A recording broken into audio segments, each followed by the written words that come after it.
knows how it's going to change tomorrow. Yeah, exactly. Things might be radically different literally tomorrow. Or today even. Tonight. You never know.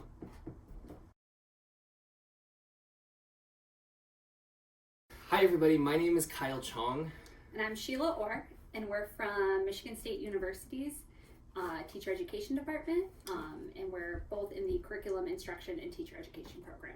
And we thought that since we're doing a presentation today about humanizing research, that you might be more interested in seeing the humans who are actually conducting the research rather than us talking over a PowerPoint. I'm really looking forward to getting some really helpful feedback from all of you on this project that we're calling Humanizing Co-creatorship and CRT's radicalism in secondary teacher preparation. And this project has been radically impacted by the pandemic, not just in delaying our data, which as you see in our paper, we only have partial results, but also in just the way we're thinking about it. As we thought about this project, we were like, where did we even start? And we went back and looked, and when we first thought of it, it was January we started thinking about this idea, and we were just like, oh, we need this, like, can schools be humanizing? What does that mean? How do you bring Black Lives Matter in schools curriculum into classrooms, especially in social studies and math? Like, how are teacher preparation programs helping people across disciplines do this? I really wanted to think about this idea of like what it means to be not just interdisciplinary but also anti-disciplinary, and that this idea of like teaching for equity and teaching this as an explicitly like joyful and anti-racist practice, right? Like it wasn't just a discipline. Right, and there are a lot of people in math ed doing this work and trying to do this work. It just gets overshadowed by the neutrality that people perceive that math is, which there's lots of scholars who are pushing back on that idea. Right. And there was the COVID-19 pandemic, and that kind of just shifted our whole thinking around this, and like we saw schools as becoming this place of, like I remember I was thinking back in March, like the things I was seeing, my friends who were still in the classroom, they were talking about like, how are we getting food to our students? How are we providing access to our students? Like, what does this mean? And then, you know, we were kind of like, oh, this could be really interesting. Like, how are schools responding to this moment? And then, so we kind of like, we wrote our proposal, and we were really thinking it was going to be like, okay, we're back in person. Like, when we submitted this, MSU, the university we're at, like, they were saying, we're going to go back in person. But we also, I mean, and two, since we're both like instructors in the teacher preparation program, we're both clinical educators, and we work with our future teachers, and we realized we wanted to see like how this pandemic is not just impacting how teaching is thought of, but how teaching is taught, right? And so one of the things we notice in the literature too is that different secondary subject areas have different access to these like anti-racist pedagogies and like and access to that like coursework that is explicitly anti-racist, and also just to think too, like where's the joy in teaching in the midst of a global pandemic? We noticed a gap in the literature, right? Because I know when you were talking about like disciplinary teacher preparation, and I was thinking about this idea of like what does it mean to put like center joy in the classroom? Like, I mean, not being able to bring those two bodies of literature together. Because what about anti-racist and joyful teaching belongs to one discipline? Right, and I feel like we talked a lot about how like there's not a lot of official conversations across the disciplines, and there are things that social studies does well that we in math could learn from, and there's things in math that we're doing well that social studies could learn from, and how do we bring these ideas across them? And so then we started thinking about our prospective teachers and how like this moment in like schools could become this place of like recovery and humanization for their students, and for our students. But we were focused on recovery because we thought that the pandemic would be over. And we realized as we started actually like as things shifted in the fall and the realities of the world we live in were really like being solidified, we realized all of the literature and the research on humanizing classrooms, on joy in classrooms, on teacher preparation was all done with the assumption of in-person teaching and in-person learning. And so we really became, like, as we thought about this project and how to adapt it, like, curious about how are these things they learned that were assumed to be in person going to translate to the online space. Right. And so as you saw in our methods, we surveyed our participants first. From there, like, so I guess one thing is like we really kind of define without telling them like, we want to talk about humanization and joy in classrooms. how we approached it with our participants was this idea of bringing students' cultural experiences into the classroom, which was language they heard from their teacher prep program, and how can you do that as a way to cultivate joyful experiences for students. And when we surveyed them, they all were like, yeah, no, we think we should do this. Like, this is a thing. Like, there was no pushback from our participants on that idea. But there's this big gap between theory and practice. Right. And, I mean, we've been trying things in person learning, and now as we've looked at moving online, and our students who've experienced like these different types of courses that help move that into a praxis focus, like in person, now they're trying to do it online. We've realized like it's a lot harder. Like we were so focused on how, like learning about how they, previous service teachers think about creating joyful spaces in their classroom and how they're providing that joy for their students. And we spent a lot of time in our methods, like as we developed it, thinking about like, how are we going to know what it means to be joyful? And since our focus was on the pre-service teachers, can we really know what joy is for their students if we're not also like focusing on their students? But from our interviews, they're not even in a position, like, so because of their unique student-teacher like dynamic, like as they're both taking classes and teaching, they're struggling with what it means to be joyful in this moment for them personally. So like, how do we even, like, when teachers are struggling with that aspect, like, and that's something what does it mean to transfer that to then their students? Like, how do they support their students in with all the struggles that they're just having of trying to move their coursework online? We're also in the middle of a third spike in this virus too, and schools are contemplating reopening in various parts of the country, right?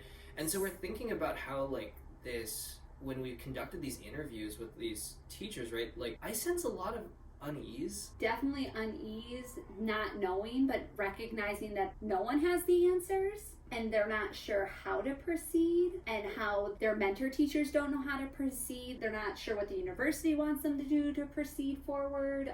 In theory, they thought they were going to see 6 classes, 6 hours, an hour a day, 5 days a week, and they see the students 2 days a week for about an hour, and then 1 day a week for 30 minutes. So their instruction time is almost half of what it was. What they perceive is behind, which makes them unsure if they can bring in student experiences into their classroom, or what that looks like, or do they have, is the space there for it? And also the realities of what online learning looks like and how you can build relationships with your students. A number of them have talked about how much of a struggle that's been for them. Right. Especially when there's less time to forge those relationships, less physical spaces and kind of like informal moments, because it's, even despite these structural and institutionalized inequalities, despite these multiple intersecting pandemics, despite the massive shifts in the kind of in ways in which we've asked these pre-service teachers to engage in their teacher preparation curriculum, they're still finding these ways to interact with these students informally, joyfully, and I'm amazed to see, you know, how many of those informal moments can still persist, and how even though their disciplinary training might not have focused solely on creating joy, and they coming from different, you know, subject areas, right, like they don't have the same access to those humanizing pedagogies, right? We're still seeing it across the board, and I think that's something that we could be really hopeful about. Yeah. There was that one interview we did a little while ago, right, where one of the respondents talked about her student whose first language was French Creole, right? Yeah, and how she didn't know until one day, she was like, the girl was talking to her brother, and she realized, oh wait, I speak French, you speak French, oh that makes sense. And then she now has been able to incorporate, not just during like office hour times, interacting with that student in French, but even in class, like explaining, like just, it was a math teacher, but even just saying, oh, like this is the number in French. And just those like informal small moments. And she expressed wanting to do more with that and like bring in like the whole like French Creole culture. But she's just not sure how to do that yet in this content. But like, she's even just finding like small ways to do it, to invite that student into the classroom. And even her, and I think she described to us, if I remember, she told us she wasn't fluent in French too. I can imagine that student being quite amused by it, you know? Yes, for sure. Right. Like, and just thinking about how even the fact that she tried though. And I think that's like kind of something we were thinking about, is like how can we replicate that, right? Like how can we make more of those moments, because we want to see more joyful classrooms. But I think what is important, and I think one of the takeaways from this study, right, is how we get there, because we've taken a lot of different turns to ourselves, right, in thinking about like what it takes, or what makes a joyful classroom, and can schools even be joyful? But we've certainly seen evidence from our participants that's certainly possible, even in a pandemic. Right. Yeah, it's just how do we replicate that? Yeah.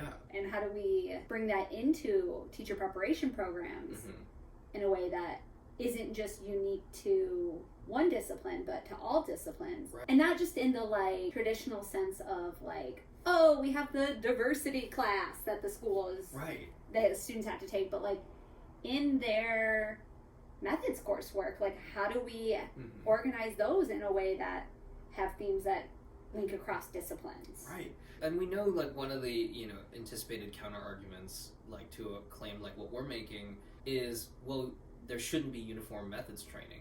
It's not that we're trying to replace disciplinary methods training, right? And I think, and you certainly, you know the value of disciplinary methods training as a math teacher who's been through this teacher prep program. But it's about like how we can add to it, and like what else, like, and the things that we can create, like those common through lines, so that we, and I think too, the really basic and simple thing we want teachers to come away with too is to be able to talk to each other. That came up in our interviews, is like the math, like teachers were like, the math interns were like, we want to do it, we're trying to do it, like don't discount that what we're doing.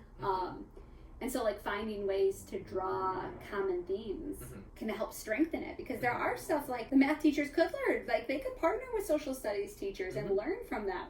And I think that, like there's definitely a lot of stress and challenges our pre-service teachers are facing right now, but there is, like, they are hopeful, like even the ones who have more questions than answers and are really struggling, they know, even they express like things will get better, we just have to like it's just so much uncertainty right now. Yeah, and I think even one of the pre-service teachers we interviewed recently, I kept hearing from her saying, I don't know, I don't think my mentor teacher knows, I don't think my teacher prep training, you know, prepared me for this.